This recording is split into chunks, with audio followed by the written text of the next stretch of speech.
مولانا عبدالحکیم اسحاق کے بیانات کے لیے حکیم اسحاق آفیشل کو سبسکرائب کریں۔ مولانا عبدالحکیم اسحاق۔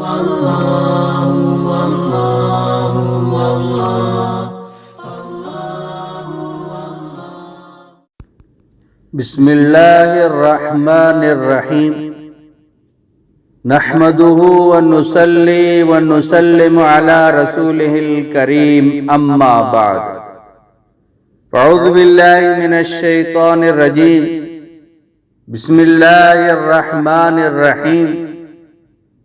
آج رزق کی کشادگی کے لیے، راشن کی زیادتی کے لیے،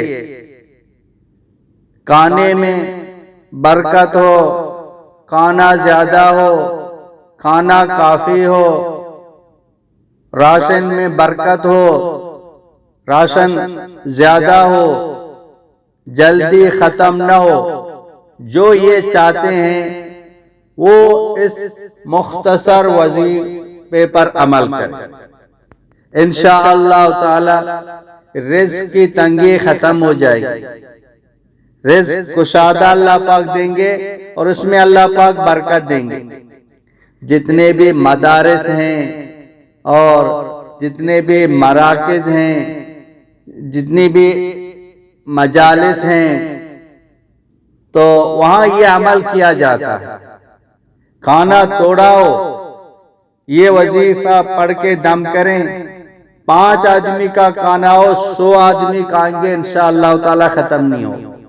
کبھی کبھار مہمان آ جاتے ہیں، 5 مہمانوں کا کھانا بناتے ہیں، اچانک 5 اور آ جاتے ہیں، گھر والے بھی انسان پریشان ہو جاتے ہیں، تو پریشان ہونے کی ضرورت نہیں۔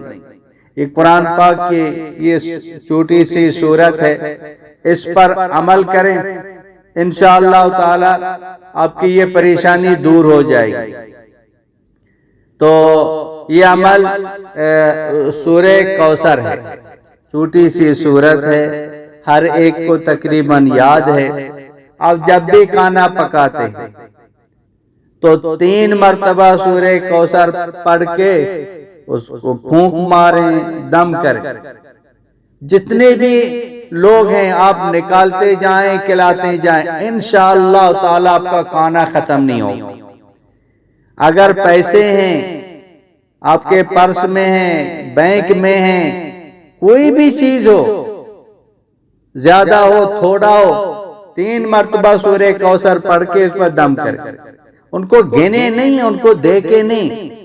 اب دیگچے کا ڈھکن بند کر دیں، اب دیکھے نہیں اس میں کتنا باقی ہے، تھوڑا کھول کے نکالتے جائیں، دیتے جائیں، نکالتے جائیں، دیتے جائیں، انشاءاللہ تعالی کبھی ختم نہیں ہوں۔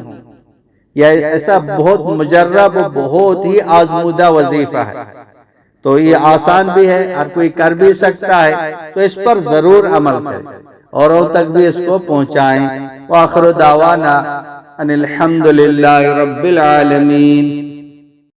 مولانا عبدالحکیم اسحاق کے بیانات کے لیے حکیم اسحاق آفیشل کو سبسکرائب کریں۔ مولانا عبدالحکیم اسحاق۔